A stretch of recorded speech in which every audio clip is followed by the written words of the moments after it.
네, 우리 응답하시는 하나님 이제 시작하겠습니다. 말씀은 마가복음 11장 24절에 보니까 그러므로 내가 너희에게 말하노니 무엇이든지 기도하고 구하는 것은 받은 줄로 믿으라. 그리하면 너희에게 그대로 되리라. 지난주 이제 시간에 우리가 마가복음이랑 요한일서 읽었는데 요한일서 5장 14절 15절 그를 향하여 우리가 가진 바 담대함이 이것이니 그의 뜻대로 무엇을 구하면 들으심이라. 우리가 무엇이든지 구하는 바를 들으시는 줄을 안즉 우리가 그에게 구한 그것을 얻은 줄을 또한 아느니라. 마가복음과 요한복음은 요한일서에 있는 말씀은 하나님께서는 어떤 분이시냐라고 하나님을 이제 응답하시는 분이라는 게 말씀에 되어 있습니다. 네, 박스에 있는 말씀. 우리가 하나님의 뜻대로 올바른 기도를 드릴 때 하나님께서 응답해 주시는 것을 믿어야 합니다. 그러니까 우리가 기도할 때 중요한 거는 우리 하나님은 응답하시는 분이라는 걸 꼭 이제 이걸 믿어야 되는 거예요. 그러니까 기도의 시작점에서는 하나님은 기도를 들으시는 분이고 또 응답해 주시는 분. 그러나 나의 상황이 바뀌지 않고 응답이 늦을 때 하나님을 향한 믿음이 종종 흔들립니다. 그러니까 우리가 신앙생활 했을 때 이런 상황일 때 우리 믿음이 흔들린 것, 즉 하나님이 응답해 주시나? 라고 하는 것에 흔들릴 수 있다는 거죠. 우리는 하나님의 자비하심과 신실하심을 기억하며 응답해 주시겠다는 약속을 믿어야 합니다. 우리가 여러 가지 예수님을 믿는다는 것도 포함되지만 그 외에 우리는 하나님께서는 반드시 응답해 주신다라는 것, 그리고 앞서 얘기했지만 마가복음과 요한일서 말씀에도 등장을 하죠. 비록 불가능해 보이는 상황에서도 약속을 의지해야 됩니다. 그러니까 이게 약속이라는 것은 내 중심적으로 하는 그 약속이 아니라 하나님께서 그렇게 내 약속을 들어주시겠다, 즉 응답해 주시겠다는 약속이 있다는 것, 우리가 마가복음과 요한일서에서 확인을 했죠. 1번, 그런데 우리가 기억해야 될 거는 기도 응답의 때와 방식은 우리가 원하는 대로 하는 게 아니라 하나님께 속한 거예요. 기도 응답은 때와 방식은 하나님께 속한 거다. 우리 창세기 말씀 보니까 아브라함이 이르되 주 여호와여 무엇을 내게 주시려 하나이까 나는 자식이 없사오니 나의 상속자는 이 다메섹 사람 엘리에셀이니이다. 아브라함이 또 이르되 주께서 내게 씨를 주지 아니하셨으니 내 집에서 길린 자가 내 상속자가 될 것이니라. 그러니까 아브라함은 하나님과 언약을 맺었잖아요. 근데 하나님께서 너의 씨를 주겠다라고 이제 이런 약속을 했을 때 아브라함은 자기에게 자식이 생기지 않으니까 우리 집 엘리에셀을 통해서 상속자가 되는 그냥 그 정도 수준에서만 이해를 했단 말이에요. 근데 4절에 보니까 여호와의 말씀이 그에게 임하여 이르시되 그 사람이 내 상속자가 아니라 내 몸에서 날 자, 그러니까 아브라함과 사라를 통해서 날 그 자가 내 상속자가 되리라 하시고 그를 이끌고 밖으로 나가 이르시되 하늘을 우러러 뭇 별을 셀 수 있나 보라. 또 그에게 이르시되 내 자손이 이와 같으리라고 되어 있어요. 또 누가복음의 말씀을 보니까 예루살렘에 시므온이라고 하는 사람이 있습니다. 시므온. 이 사람은 의롭고 경건하여 이스라엘의 위로를 기다리는 자라. 성령이 그 위에 계시더라. 그가 주의 그리스도를 보기 전에는 죽지 아니하리라 하는 성령의 지시를 언젠가 받았어요. 그 약속을 받았죠. 자, 그런데 27절 성령의 감동으로 성전에 들어가매 마침 부모가 율법의 관례대로 행하고자 하여 그 아기 예수를 데리고 오는지라. 시므온이 아기를 안고 하나님을 찬송하여 이르되고 되었습니다. 어떤 기도는 상당한 기다림이 필요한 거예요. 앞에서 얘기했지만 아브라함이 이삭을 받았을 때도 그렇고 실제로 아브라함은 하나님과의 이 약속을 받고 나서 거의 25년 뒤에, 그러니까 75세 때 약속을 받고 25년 지나서 즉 25년 후에 자기가 100살이 되었을 때 받았고, 시므온도 언제 받았는지 모르겠지만 분명히 엄청난 시간들이 필요했다는 거예요. 왜냐하면 이가 그를 만나기 전까지는 죽지 않겠다라고 하였으니까, 그러니까 몸이 나쁘거든 이제 아프거든 이런 상황인데도 불구하고 주의 그리스도를 보기 전에는 죽지 않는다라고 하는 약속이 주어진 거죠. 아브라함과 시므온은 이 긴 시간 동안 하나님의 응답을 기다렸습니다. 그러니까 우리도 이런 것들이 필요하다는 거예요. 그러니까 하나님은 반드시 응답하시는 분이신데 어떤 방식으로 응답하시느냐, 하나님의 응답의 때와 방식은 크게 세 가지를 얘기했으며, 첫 번째는 하나님께서는 yes, 그걸 빨리 응답하시는 분이 있어요. 근데 두 번째는 뭐예요? no도 응답인 거예요. 하나님께서 응답하는 방식의 no도 있고, 세 번째가 wait, 기다리라고 하는 것. 그러니까 우리가 앞에서 보았지만 아브라함이나 또 시므온을 통해서 하는 거 기다리라고 하는 거예요. 그러니까 하나님의 이 약속의 방식과 방법은 우리 시간과 우리에게 속한 게 아니라 이건 하나님께 속한 거예요. 그러니까 우리는 기도할 때 하나님께서 반드시 응답해 주시겠다. 그런데 그 응답의 이런 모든 것들은 하나님께 속해져 있다. 왜냐하면 앞에서 보았지만 하나님의 신실하심과 자비하심에 의거하여서 하나님께서 하시겠다고 우리가 해야 되기 때문에, 그래서 우리는 하나님께서 때로는 기도의 응답이 늦는다고 할 때 마음이 흔들리는 게 아니라, 그런 순간에 앞에서 봤지만 그럴 때 실제로 믿음이 흔들려요. 근데 흔들리지 말아야 될 것에 대해서 얘기하고 있습니다.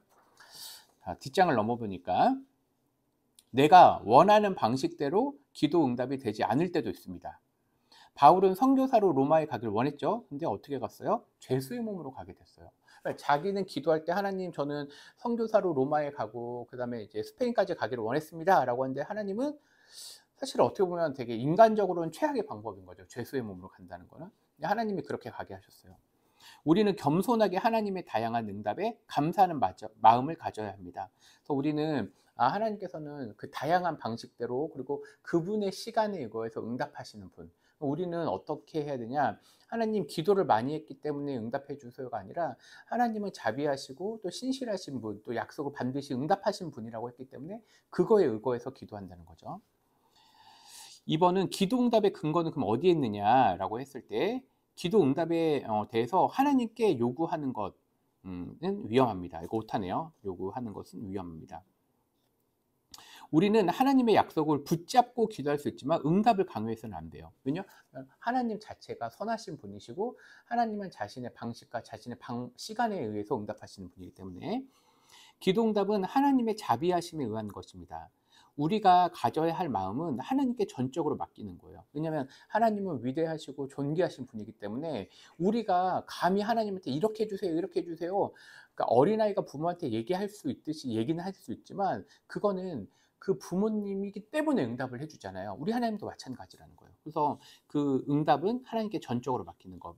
혹 응답이 늦어지고 오래 기다린다면 실제로 하나님에 대한 원망도 생길 수 있습니다.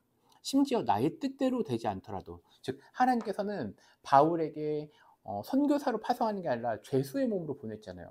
이거는 내 뜻대로 되지 않은 거잖아요. 나의 뜻대로 되지 않더라도 하나님의 선하신 뜻을 맡기고 그 결과를 받아들이는 마음을 갖는 게 필요합니다. 기도는 내가 원하는 방식이 아닌 전적으로 하나님의 주권에 달려 있어요. 그러니까 우리가 신앙의 가장 중요한 게 뭐냐면, 하나님의 영광, 하나님 중심적인 신앙. 그리고 기도도 마찬가지예요. 하나님, 제가 이렇게 했기 때문에 이렇게 응답해 주시오는, 그건 이방신들도 그렇게 기도한다고. 이방신들을 믿는 사람들한테 정성이 필요하면 정성을 드린다고. 근데 우리는 정성이 아니라 하나님의 주권, 하나님은 그것을 응답하시겠다고 자신이 자기에게 약속하시고 이것을 언약으로 맺어주셨기 때문에, 그것 또 하나님의 신실하심과 자비하심에 의거해야 된다. 아버지가 자녀의 말에 귀를 기울이는 것은 나의 아들, 딸이기 때문에 그래요. 우리가 기도할 때 옆집 아줌마한테 얘기하지 않잖아요. 그 얘기예요. 그렇게 우리는 하나님의 주권, 그리고 우리를 긍휼히 여기시는 마음에 의지하여, 즉 우리를 긍휼히 여기시는 주님의 마음에 의거해서 기도할 필요가 있다. 그러니까 기도 응답이라고 할 때, 우리는 초신자들한테 기도를 가르칠 때도 하나님은 반드시 응답하시는 분이에요. 그런데 우리 하나님은 주권을 가지고 계시고 또 하나님은 왕이시잖아. 그러니까 그가 자신의 뜻, 즉 자신의 선하신 뜻에 의거해서 기도를 받아야 된다는 거예요. 우리가 지난번에 성경 공부할 때 이런 얘기를 했는데, 뭐냐면 우리가 신앙에 있어서 가장 중요한 게 두 가지가 있어요. 신앙에 있어서 중요한 것 얘기했을 때, 우리는 하나님 중심으로 할 거냐, 혹은 혹은 인간 중심으로 신앙을 할 거냐의 차이가 있는 거예요. 그러니까 기도는 여기에 있는 거예요. 왜요? 하나님께 주권이 있기 때문에. 근데 우리는 때로 이렇게 얘기하죠. 하나님, 우리가 이렇게 했잖아요. 그러니까 내 법칙에, 그러니까 내가 왕인 거지. 법칙이 있다는 건. 하나님, 그 기도에 응답해 주셔야 돼요 라고 하는 그 법칙을 내가 세우면 내가 하나님이지. 근데 기도는 그런 게 아니라는 거예요. 그래서 하나님 주권과 나의 이 마음의 법칙들이 이제 부딪히거든요. 실제 기도할 때. 근데 우리가 중요한 건 하나님 중심 주권. 그리고 또 하나는 이제 나중에 배우겠지만 하나님의 영광을 위한, 다른 말로 얘기하면 하나님의 영광과 비교하는 건 뭐예요? 나의 영광, 혹은 사람의 영광을 위해서 기도하는 것도 안 된다는 거예요. 어떤 걸 놓고 기도하느냐. 하나님의 영광을 위한 건 하나님 주권을 인정한다는 거예요. 그래서 우리가 어떻게 기도해요? 이제 나중에 배우겠지만 하나님의 뜻이 이 땅에 이루어지는 거. 이게 다 그러니까 여기에 연관되는 거예요. 내 뜻이 아니라는 거죠. 이걸 기억하는 건 너무 중요합니다. 기도응답. 마지막 기도응답의 형태는 그럼 어떤 것이 하나님의 그 기도응답의 형태가 있느냐라고 할 때 기도응답으로 하나님의 직접적인 꿈, 계시, 환상, 음성을 기대를 한 사람들이 많아요. 또 성경에는 그런 게 있었기 때문에 근데 주님은 다양한 방식으로 자신의 뜻을 우리에게 계시해 주세요. 첫 번째는요, 기록된 성경 말씀을 통해서 자신의 뜻을 알리세요. 그러니까 성경 말씀을 읽는 게 왜 중요하냐면 그 성경을 읽을 때 우리 마음 가운데 어떤 찔림이 있거나 어떤 것을 깨닫게 하신다. 이게 성경 말씀을 통한 거죠. 또 읽는 말씀이 기억나거나 설교를 들을 때도 깨닫게 하세요. 그러니까 내가 이런 걸 평소에 기도하고 있었어. 근데 마음에 아직 확신이 안 들어. 근데 예를 들면 목사님이 나랑 그런 얘기를 하지 않았음에도 불구하고 내가 그걸 놓고 계속 기도하다 보니까 목사님이 얘기하는 게 꼭 하나님이 주시는 그러니까 통로로 쓰시는 거예요. 두 번째는요, 우리 마음이나 생각 속에 계속 생각나거나 부담 혹은 원함을 주세요. 그러니까 우리가 어떤 기도하는 내용들이 여러 가지가 있잖아요. 근데 그 기도 속에서 특별히 계속 어떤 뭐 생각나는 사람이 있다거나 아니면 이 기도를 좀 해야 되겠다라고 하는 것, 혹은 우리가 계속해서 그 마음에 부담을 주는 거예요. 맞아. 다른 사람들은 관심이 없어. 근데 내가 이걸 놓고 기도해야 되겠다라고 하는 건 하나님의 그게 응답인 거예요. 세 번째는 믿음의 동역자 등 주변 사람들을 통해 알려주시기도 해요. 뭐 예를 들면 목회자를 통해서 한다거나 가족이거나 뭐 순회선을 순장하고 얘기를 하는 이 과정 속에서 이 말하는 사람이 자신이 하나님이 알려주신 건 아니에요. 그런데 하나님이 그를 통해서 하나님의 선하신 뜻을 보여주기도 해요. 마지막으로 기도자의 환경을 통해 길을 열어주시거나 혹은 닫으심으로 알려주세요. 어떤 사람이 선교를 꿈꿨는데 하나님이 계속 뭐 선교사가 되는 그거를 막으셨어. 그럼 하나님의 부름은 어디 있었을까? 그럼 다른 곳에 있는 거죠. 이런 것도 방법이에요.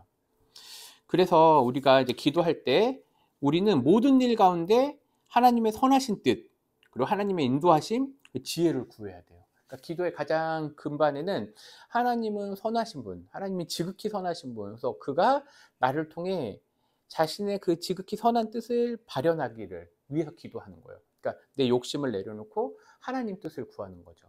그리고 하나님 이 시기에 이루어주세요가 아니라 하나님 그 하나님의 때에 이루어주세요. 이제 이런 기도가 부딪히게 되는 거예요. 마지막 부분 보면 오늘 말씀 속에서 새롭게 깨달은 것 혹은 기억에 남는 게 있다면 나누어 보세요. 그래서 이런 특별히 오늘은 기도에 관한 얘기. 우리가 지난주에는 이제 뭐 골방기도 해라, 중언부언하지 말라, 하나님의 전지전능하심과 자비하심에 의거해서 기도하라, 뭐 이런 것들, 그리고 하나님께서 응답하신다라고 하는 걸 설명했다면 오늘은 하나님이 우리에게 응답하시는 형태, 방식, 그리고 그 시기에 관련된 얘기를 했습니다. 그래서 우리는 하나님의 주권, 하나님의 선하신 뜻에 의거해서 기도하면 하나님이 하나님의 시간에 또 하나님의 방법에 반드시 응답해 주신다라고 하는 걸 나누면 좋을 것 같습니다. 그리고 나서 기도 제목을 꼭 나누고 함께 기도하면 우리 순장님들이 이제 기도할 때 지난주 숙제가 있었잖아요. 우리 골방기도 인증해요. 혹시 순모임 했을 때 이거 했으면 꼭 이제 골방기도를 자꾸 하도록 독려를 해야 돼요.